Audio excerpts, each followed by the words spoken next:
Hi guys, last వీడియోస్లో వచ్చేసి breakout trading అంటే ఏందో కంప్లీట్గా మాట్లాడుకున్నాం ఫ్రమ్ బేసిక్స్ నుంచి. బ్రేక్అవుట్ అంటే ఏంది, టైప్స్ ఆఫ్ బ్రేక్అవుట్స్, అలానే చార్ట్స్, ఆ చార్ట్స్లో ఎలా బ్రేక్అవుట్ని ఫైండ్ చేయాలి, చార్ట్ ప్యాటర్న్స్, అలానే స్టాక్స్ని ఎలా ఫైండ్ చేసుకోవాలి అంతా కూడా కంప్లీట్గా మాట్లాడుకున్నాం. ఈ వీడియోలో వచ్చేసి ట్రెండ్ ఫాలోయింగ్ ట్రేడర్స్ అంటే ఏందో బేసిక్స్ నుంచి కంప్లీట్గా నేర్చుకున్నాం. చూడండి, వీడియోని కంప్లీట్గా చూడండి, మీకు కంప్లీట్గా అర్థమవుతుంది. సగం చూసి సగం చూడకుంటే కంప్లీట్గా అర్థమవుతుంది కదా. ఓకే, దానికంటే ముందు ఇంకా ఎవరన్నా మా టెలిగ్రామ్ ఛానల్లో ఇంకా ఎవరన్నా జాయిన్ అవ్వకుంటే జాయిన్ అవ్వండి.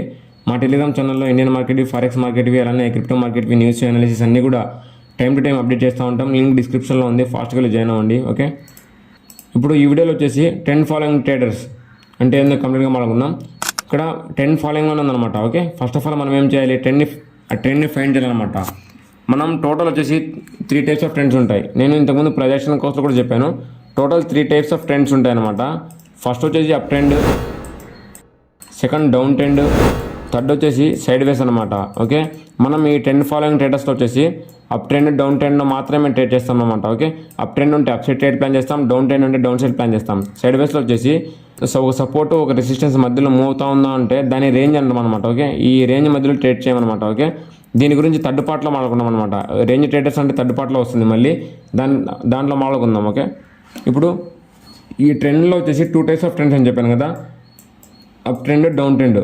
ఓకే, మీరు ఈ ట్రెండ్ని ఎలా ఫైండ్ చేయాలని కన్ఫామ్గా డౌట్ ఉంటుంది. మెయిన్ బేసిక్స్ అనమాట ఇవి. ఫస్ట్ వచ్చేసి మనం ట్రెండ్ ఫాలోయింగ్ ట్రేడింగ్ చేసేటప్పుడు మెయిన్ వచ్చేసి ట్రెండ్ని చూడాలి. ఓకే, ఆ ట్రెండ్ వచ్చేసి అప్ ట్రెండ్ అయితే మటుకు హైయర్ హై, హైయర్ లో, హైయర్ హై, హైయర్ లో, హైయర్ హై, హైయర్ లో, హైయర్ హై ఇలా ఫామ్ చేసుకుంటూ మార్కెట్ అనేది అప్ సైడ్కి వెళ్తూ ఉంటుంది. ఓకే, డౌన్ ట్రెండ్ వచ్చేసి లోవర్ హై, లోవర్ లో, లోవర్ హై, లోవర్ లో, లోవర్ హై, లోవర్ లో ఇలా ఫామ్ చేసుకుంటూ మార్కెట్ వచ్చేసి డౌన్ సైడ్కి వస్తూ ఉంటుంది. ఓకే, ఇది అప్ ట్రెండ్, డౌన్ ట్రెండ్ అనమాట. ఓకే, సింపుల్ వేలో చెప్పాను, మీకు కూడా కంప్లీట్గా అర్థమవుతుంది.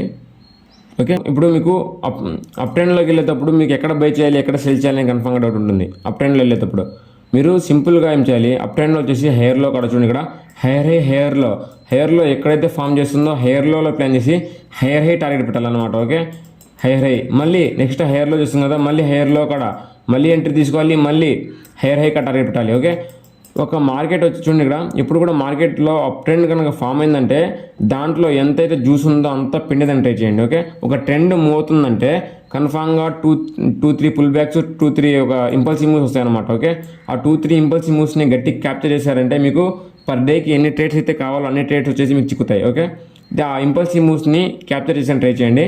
ఇది అప్ ట్రెండ్లో.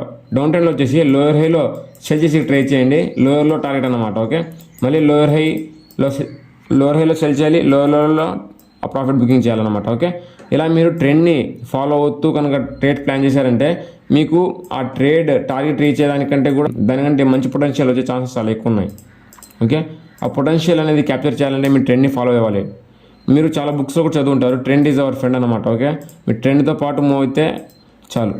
చూడండి, ఇప్పుడు మీరు ట్రెండ్తో పాటు మూవ్ అవ్వాలంటే కన్ఫామ్గా మినిమం బేసిక్స్ వచ్చిండాలన్నమాట. ఫస్ట్ వచ్చేసి మీరు లెవెల్స్ డ్రా చేయడం రావాలి. లెవెల్స్ అంటే సపోర్టు, రెసిస్టెన్స్, అలానే ట్రెండ్ లైన్. ఓకే, నేను ప్రొజెక్షన్ ఒకటే చెప్పట్లేదు, మీకు కన్ఫామ్గా ఎస్ఎంసీ కాన్సెప్ట్ అయినా, ఎస్ఎంసీ అయినా, ఐసిటీ అయినా, ప్రొజెక్షన్ అయినా ప్రతి ఒక్కటి కూడా మీరు ట్రెండ్ని ఫాలో అవుతారు. కావాలంటే మీరు ఎక్కడ నుంచి చూడండి, ట్రెండ్ అనేది కన్ఫామ్గా ఫాలో అవ్వాల్సిందే. ప్రొజెక్షన్ గురించి మాట్లాడుకున్నాం కాబట్టి మీకు కన్ఫామ్గా సపోర్ట్, రెసిస్టెన్స్, ట్రెండ్ లైన్స్ అవన్నీ కూడా డ్రా చేసుకోవడం కంప్లీట్గా వచ్చి ఉండాలి. ఇంకా ఎవరన్నా మా ప్రొజెక్షన్ కోర్స్ కనుక కంప్లీట్ చేయకుండా ఉంటే ఆ ప్రొజెక్షన్ కోర్స్ని కంప్లీట్ చేయండి. ఆ ప్రొజెక్షన్ కోర్స్లో మీకు కంప్లీట్గా అర్థమవుతుంది అనమాట. ఓకే, కంప్లీట్గా అర్థమవుతుంది. అలానే మీరు సపోర్ట్, రెసిస్టెన్స్, అలాంటి ట్రెండ్ లైన్స్ ఎలా డ్రా చేయాలో నేర్చుకుంటారు. స్టాక్స్ని ఎలా ఫైండ్ చేయాలి, స్టాక్స్ని ఎలా అనలైజ్ చేయాలి అంతా కూడా కంప్లీట్గా నేర్చుకుంటారు. వెళ్ళి ఒకసారి ప్రొజెక్షన్ కోర్స్ని కంప్లీట్ చేయండి. ఇప్పుడు వచ్చేసి ట్రెండ్ ఫాలోయింగ్ ట్రేడర్స్ వచ్చేసి మెయిన్ వచ్చేసి మనం లెవెల్స్ డ్రా చేసుకోవాలన్నమాట. Okay, support, resistance, trend lines draw చేసుకున్న తర్వాత మీకు ట్రెండ్ అనేది అర్థమవుతుంది. అప్ ట్రెండ్ ఉంటే అప్ ట్రెండ్, డౌన్ ట్రెండ్ అయితే డౌన్ ట్రెండ్ అనమాట. అప్ ట్రెండ్ ఉంటే హెయిర్లో కూడా ప్లాన్ చేయండి, డౌన్ ట్రెండ్ ఉంటే లోవర్ హై సెల్ ట్రై చేయండి. ఓకే, నేను ఇప్పుడు మీకు ఒక బ్యాక్ టెస్ట్ చేసి ఒక స్టాక్ చూపిస్తాను. చూడండి, ఇక్కడ గోల్డ్ చూపిస్తాను. గోల్డ్ అయితే మీకు కంప్లీట్గా అర్థమవుతుంది. దేనికంటే గోల్డ్లో ప్రొజెక్షన్ క్లీన్గా ఉంటుంది అనమాట. ఓకే, ఫస్ట్ వచ్చేసి చూడండి, ఇప్పుడు బ్యాక్ చార్ట్లోకి వెళ్దాం. నేను కూడా అనలైజ్ చేయలేదు కదా, ఆ చార్ట్లోకి వెళ్దాం. అప్పుడు మీకు చెప్పేదానికి కూడా కంప్లీట్గా అర్థమవుతుంది. ఇక్కడ చూడండి, కంప్లీట్ అప్ ట్రెండ్ అన్నమాట ఇది. Okay, complete up trend. దీంట్లో మీరు ఇక్కడ చూడండి, నేను కావాలని మీకు చెప్తాను. ఆల్మోస్ట్ ఎంత మూవ్ వచ్చిందంటే ఆల్మోస్ట్ 3200 పిప్స్ ఇచ్చింది. ఓకే, ఈ 3200 పిప్స్లో మీరు 20 పిప్స్ని క్యాప్చర్ చేయలేరా? ఓకే, 10 పిప్స్ని స్టాప్ లాస్ పెట్టుకుని 20 పిప్స్ని టార్గెట్ పెట్టుకోలేరు చెప్పండి. సింపుల్గా పెట్టుకోవచ్చు. ఇట్లాంటి ట్రేస్ వచ్చేసి 10-15 క్యాప్చర్ చేసేయచ్చు ఇంత పెద్ద మొమెంటంలో. ఓకే, సింపుల్ అన్నమాట. ఓకే, మీరు ఏం కాంప్లికేట్ చేసుకోవద్దు, మీకు కంప్లీట్గా అర్థమవుతుంది. ఇక్కడ చూపిస్తాను చూడండి. ఫస్ట్ ఏం చేయమన్నాను, లెవెల్స్ డ్రా చేసుకోమన్నాను. ఓకే, ఎప్పుడైతే లెవెల్స్ డ్రా చేసుకున్నారో అక్కడ మీరు ట్రెండ్ని ఫైండ్ చేయాలన్నమాట. ఓకే, చూడండి ఇక్కడ ఒక అప్సైడ్ రెసిస్టెన్స్ ఉంది, మళ్ళీ ఇక్కడ ఒక అప్సైడ్ రెసిస్టెన్స్ ఉంది. ఎక్కడెక్కడైతే సపోర్ట్ రెసిస్టెన్స్ ఫామ్ అవుతున్నాయో అక్కడ సపోర్ట్ రెసిస్టెన్స్ అన్ని డ్రా చేసుకుంటూ వచ్చేయండి. ఓకే, ఇక్కడ చాలండి.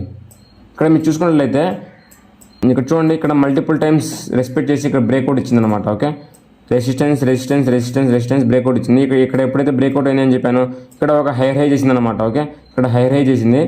హైర్లోకి ఎక్కడ వచ్చింది, ఎప్పుడైతే బ్రేక్అవుట్ చేసిన రెసిస్టెన్స్ ఏమవుతుంది, బ్రేక్ చేసిన తర్వాత సపోర్ట్ అవుతుంది. ఇక్కడ సపోర్ట్ దగ్గర ఏం ఫామ్ అయింది చూడండి, ఇక్కడ డబుల్ బాటమ్ ఫామ్ అయింది. ఓకే, డబుల్ బాటమ్ నేను చార్ట్ ప్యాటర్న్స్లో కంప్లీట్గా ఎక్స్ప్లెయిన్ చేశాను. మీరు జస్ట్ డబుల్ బాటంలో ట్రేడ్ చేసినా కూడా ఎనఫ్. ఓకే, ఈచ్ 10 ట్రేడ్స్లో మీకు ఈజీగా 5, 6, 7 ఈజీగా టార్గెట్స్ రీచ్ అయిపోతాయి. ఓకే, డబుల్ బాటమ్ ఫామ్ చేసిన తర్వాత ఏమైంది, మంచి పంపించింది. ఓకే, ఇక్కడ కన్ఫామ్గా మీరు హైర్లో కూడా ఒక ట్రేడ్ ప్లాన్ చేసొచ్చు. ఓకే, ఇక్కడ మీరు అక్కడ హెయిర్లో కూడా ఒక ట్రేడ్ ప్లాన్ చేయొచ్చు. మళ్ళీ ఏమైంది, ఇక్కడ చూడండి, ఇక్కడ హెయిర్ హై ఫామ్ చేసిందా, మళ్ళీ హెయిర్ హై ఫామ్ చేసింది చూడండి. ఈ ప్రీవియస్ హైని బ్రేక్ చేసుకుంటూ మళ్ళీ ఇంకో హెయిర్ హై చేసింది. ఇక్కడ ఎప్పుడైతే దీన్ని రెసిస్టెన్స్ బ్రేక్అవుట్ చేసిందో, ఓకే, మళ్ళీ ఏమైంది, సేమ్ రెసిస్టెన్స్ మళ్ళీ సపోర్ట్గా వర్క్ అయిందనమాట. ఓకే, ఇక్కడ పిన్ బార్ టైప్ ఫామ్ అయింది. నేను ఇంతకుముందు కూడా చెప్తున్నాను, pin bar candle the most powerful candle strategy అనమాట. అది ఇంకా ఎవరైనా వెళ్ళి చూడకుంటే ఈ వీడియో కంప్లీట్ అయిపోయిన తర్వాత వెళ్ళి చెక్ చేయండి, మీకు కూడా కంప్లీట్గా అర్థమవుతుంది. ఈ చూడండి, ఇక్కడ పిన్ బార్ క్యాండిల్ ఫామ్ అయిన తర్వాత ఇక్కడ మళ్ళీ హెయిర్లో కూడా పిన్ బార్ క్యాండిల్ ఫామ్ అయింది, మళ్ళీ నెక్స్ట్ హెయిర్ హై ఫామ్ చేసింది. ఓకే, ఇక్కడ కూడా మీరు ఒక ట్రేడ్ ప్లాన్ చేసుకోవచ్చు చిన్న స్టాప్ లాస్తో. ఓకే, దాని తర్వాత చూడండి, మళ్ళీ ప్రీవియస్ హైని బ్రేక్ చేసుకుంటూ హెయిర్లో మళ్ళీ ప్రీవియస్ హైని బ్రేక్ చేస్తూ మళ్ళీ ఇంకో హెయిర్ హై చేసింది అనమాట. ఇది చూడండి, పెద్ద హెయిర్ హై అనమాట. ఓకే, దీనిలో మీరు ఈచ్ ట్రేడ్లో 20 పిప్స్ గాడు ఆల్మోస్ట్ 200-300 పిప్స్ క్యాప్చర్ చేయొచ్చు. ఇది నేను 1 అవర్ టైం ఫ్రేమ్లో పెట్టాను కాబట్టి ఆల్మోస్ట్ పెద్ద స్వింగ్ ట్రేడ్ ప్లాన్ చేయొచ్చు అనమాట. ఓకే, చూడండి, ఇక్కడ మళ్ళీ హెయిర్ హై చేసింది.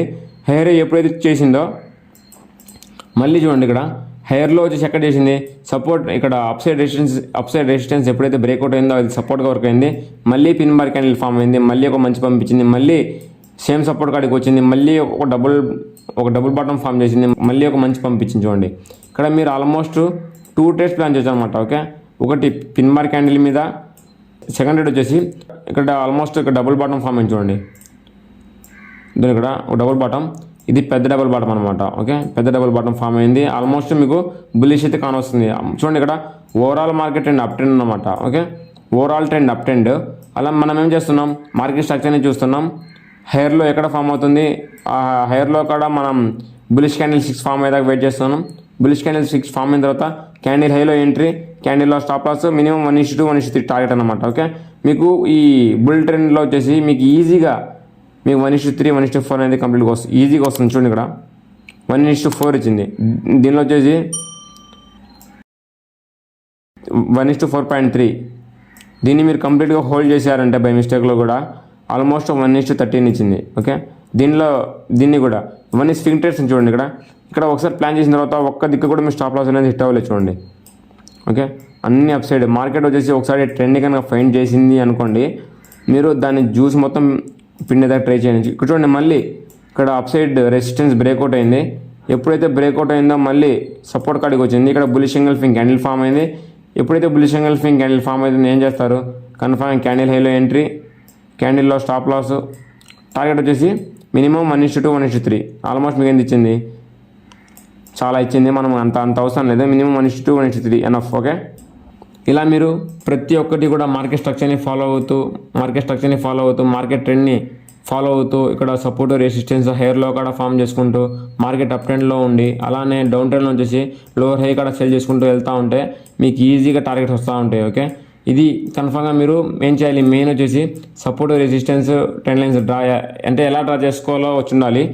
దాని తర్వాత మార్కెట్ స్ట్రక్చర్ని ఫైండ్ చేయాలన్నమాట. ఆ లెవెల్స్ డ్రా చేసిన తర్వాత మార్కెట్ అప్ ట్రెండ్ ఉందా డౌన్ ట్రెండ్ ఉందా ఫైండ్ చేయాలి. దాని తర్వాత హెయిర్లో ఎక్కడ ఫామ్ అవుతుంది, లోవర్ హై ఎక్కడ ఫామ్ అవుతుంది, ట్రెండ్ని ఫైండ్ చేయాలి. దాని తర్వాత లోవర్ హై హెయిర్లో ఎక్కడ ఫామ్ అవుతుందో ఫామ్ చేసి ఇక్కడ మీరు ట్రేడ్ ప్లాన్ చేయాలన్నమాట. Okay, simple. ఇలా మీరు ట్రేడ్ ప్లాన్ చేయండి. నెక్స్ట్ వీడియోలో వచ్చేసి ఇండికేటర్ని యూజ్ చేసి, ఓకే, ఇది పార్ట్ 1 అనుకోండి. నెక్స్ట్ వీడియోలో వచ్చేసి ఇండికేటర్ని యూజ్ చేసి ఆ ట్రెండ్ని ఎలా ఫైండ్ చేయాలన్నమాట. ఓకే, ఈ ట్రెండ్ని ఎలా ఫైండ్ చేయాలి బై యూజింగ్ ఈఎంఏస్, అలానే ఇంకా చాలా బాలింజర్ బ్యాండ్, ఇంకా చాలా ప్యాటర్న్స్ ఉన్నాయి. అన్నీ కూడా మీకు కంప్లీట్గా ఎక్స్ప్లెయిన్ చేస్తాను. ఇండికేటర్స్ వచ్చేసి మీకు ఇంకా చాలా ఈజీ అన్నమాట. ఓకే, ఇండికేటర్స్లో నెక్స్ట్ వీడియోలో ఇండికేటర్స్ని యూజ్ చేసి ఆ ట్రెండ్తో పాటు ఎలా ట్రేడ్ ప్లాన్ చేయాలో కంప్లీట్గా మాట్లాడుకుందాం. ఎవరికైనా ఈ వీడియో నచ్చితే కమెంట్ చేయండి. అలానే ఎవరికైనా పార్ట్ 2 కావాలంటే ఈ ఇండికేటర్స్ని యూజ్ చేసి ఎలా ఫైండ్ చేయాలో, ఆ ట్రెండ్ని ఎలా ఫైండ్ చేసి ట్రేడ్స్ ఎలా ప్లాన్ చేయాలో తెలియకుంటే పార్ట్ 2 అని చెప్పండి. నెక్స్ట్ వీడియోలో కంప్లీట్గా మాట్లాడుకుందాం. Bye guys, take care, we will meet in the next video.